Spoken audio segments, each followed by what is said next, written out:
Hi there, it's Craig here and welcome back to my kitchen.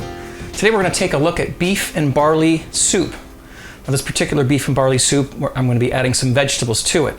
Now, whenever you're making soup, the first thing you need to think about is the broth.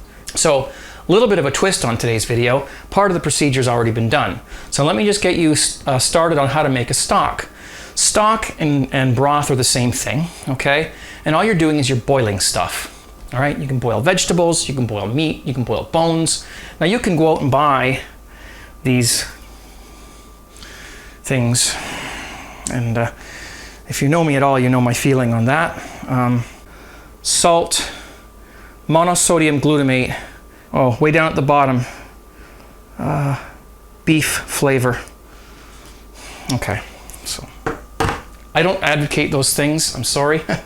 I'd rather make my own. If you have to use those, you have to use them. But look for some stuff that's organic. I mean, this is beef stock cubes you can get. There's no MSG in these. There's no genetically modified ingredients. And all the ingredients are normal ingredients. There's no chemicals in it. You may have to use this to boost up your stock. But we're going to see. We might not have to. But we got it on hand just in case. So go to the grocery store and go to your butcher or your meat department and say, I want soup bones. It's going to be some meat still on them, but normally they'd throw them away or they'd put them on the thing and sell them for real cheap. And so that's what you want. You want to bring this big bag of bones home and you want to put them in a pot of water with a little bit of salt, maybe a bay leaf, and I actually added celery stalks. I added the flower ends or the leaf ends of the celery stalks. I added a little bit of pieces of carrot. I threw some bay leaves in here. I threw some peppercorns in. Peppercorns are these black whole peppercorns that you put in these pepper grinders. Throw a palmful of those in, a little bit of salt, and an onion. And you want the entire onion in, skin and all. Don't even chop it up, because as you'll see in a moment, it's going to all melt down and it's going to be a great thing. Okay, so normally you would put your soup, bones, and your vegetables all in at the same time and boil them for 2 to 3 hours to make your stock. So let's see what we do have here. This has been boiling. I just let it cool down for a little while.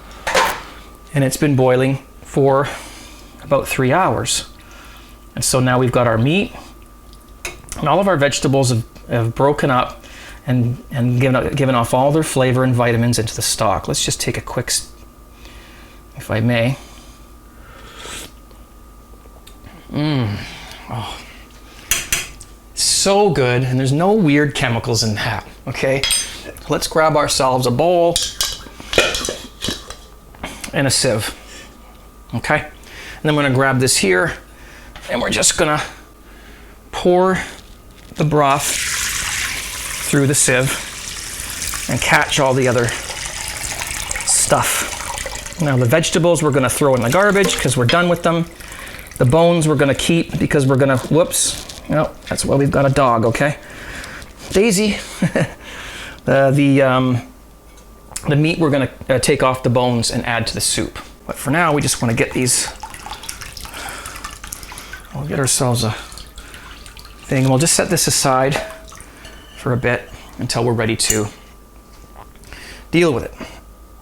Okay, now, there's not a lot of meat on those bones. And even when you get the soup bones, there's not a lot of meat on them. So what you might want to do, set that over here for just a minute, is go and get yourself a cheap cut of beef, like a blade steak or a cheap cut of steak. You don't want to buy an expensive one because you don't need to.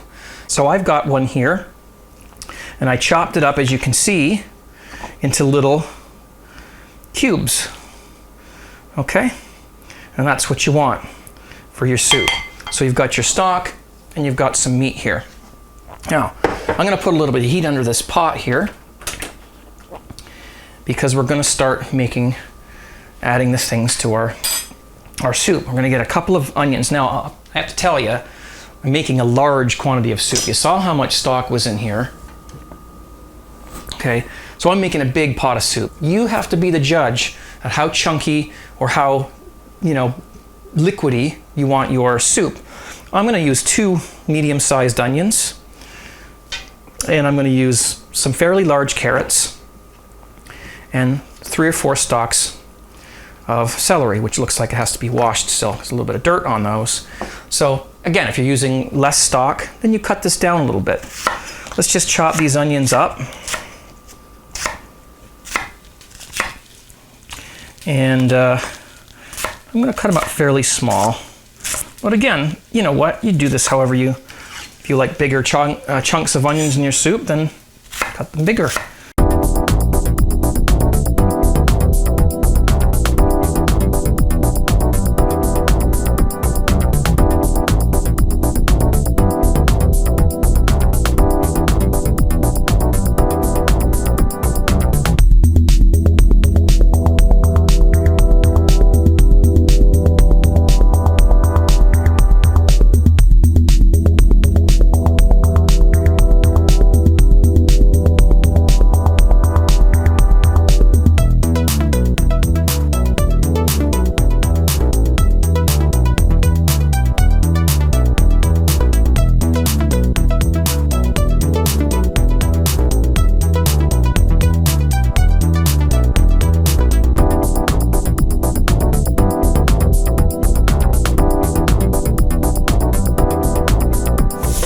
Okay, do you see how the bottom of the pan is starting to just starting to go a little bit brown there? See that? That's when you add your onions. Because that's going to prevent your pan from burning. And your onions are going to take that, your onions are going to give off their juices. And effectively, they're going to deglaze the pan, which means they're going to take all those nice flavors that are stuck on the bottom of the pan, and they're going to bring them up again. I'm going to put a little bit of salt in here to suck juices out of the onions. So that'll aid in the deglazing of the pan. And I got my heat on about medium-high. Okay, now I'm going to cook this for a few minutes, sort of gently. I'm going to turn that down to medium. Just going to gently cook that till the onions sort of turn caramelized. In other words, they're going to go a little bit brown and translucent. It's going to take about 5 minutes.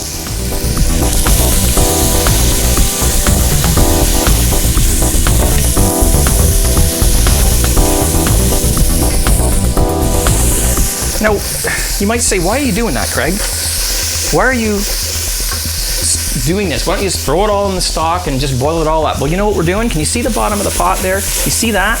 Look at that. Some people are afraid of that. They think, oh my God, I burnt my supper, I burnt my pan. No, you haven't. As long as it's not black. That is called flavor. And when you add your stock, that is going to come off the bottom of the pan and add a tremendous amount of flavor to this soup. That's what good soups, that's how you make these good soups, is you get your flavor base down in the bottom of your pot like that. And you get that little bit of browning on the bottom. Don't burn it, but that little bit of browning. And you think, oh my God, it's stuck, it's brown, it's stuck there, it's burnt, No, it's not. It's fine. As soon as you pour in your liquid, the liquid's going to go down, it's going to pick up all that. It's called deglazing the pan, and you've heard that term before. That's how you get the real deep beef flavor in these soups. I'm just going to saute my other vegetables for a couple of minutes here. At this time, I'm going to add a little bit of pepper.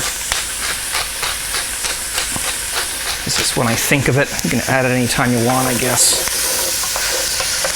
Okay. And you can see, still we've got that down there, but that's like, that when you make gravy, you scrape off the bottom, the drippings off the bottom of the pan after you take your roast off and you make your gravy. That's the flavor that you're going to get out of this, okay? Now we're ready to add our stock. Okay.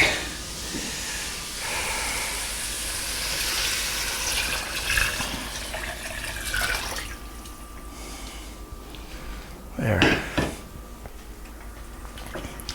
And we want to bring this up to the boil and just stir it around, scrape all that stuff off the bottom. It'll come off anyways as this gets to be to the boiling point.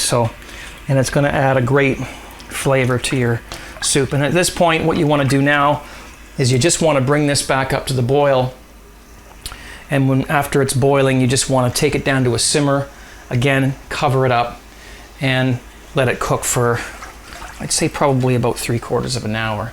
Now, you know, you can make the stock ahead of time. Admittedly, this seems like a pretty time-consuming, you know, procedure. You know, 3 hours to the stock, and then all of a sudden you got another 45 minutes for the soup, and then we have to add the barley, and, you know, make the stock ahead of time and put it in the freezer. And then when you want soup, your stock's already made, and all you gotta do is throw it together. Okay?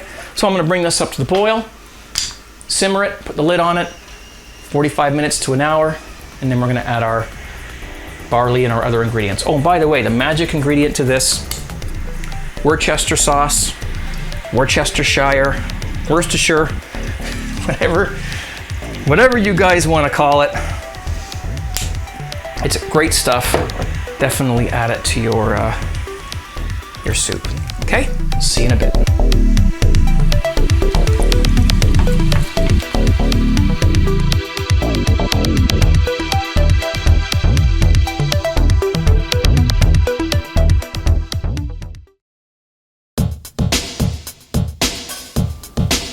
Okay, well, it's been about 45 minutes. Let's check and see what we've got here. And what I'm going to do is I'm going to, first I'm going to taste the broth. We may need some more salt, or we may actually have to add one of our stock cubes. On my package of pearl barley here, it says it takes about 20 to 25 minutes to cook. So I'm going to add it right now. And it'll make a perfect consistency for all of our vegetables. I'm going to add just a little bit of it here. Some of it got stuck to the bottom there. Barley's like pasta or rice. It expands. So now that we've got it in there, it's going to give this another 20 to 25 minutes to cook, and now that'll see the barley cooked all the way through. As well, I'm going to give this a little bit of a boost with one of my organic beef stock cubes. All right, let's put that in there. Beef and barley soup with vegetables. Really good stuff.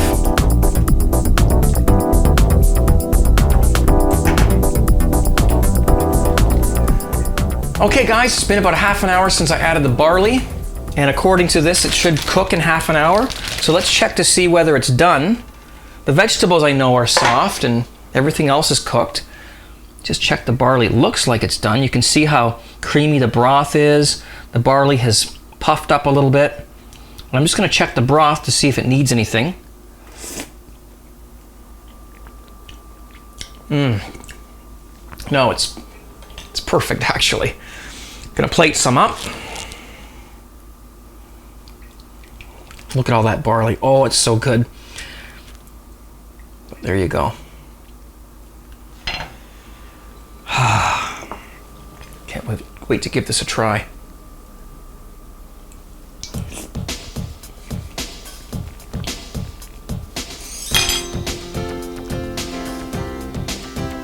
Oh, guys, I swear, it's absolutely delicious. It really is.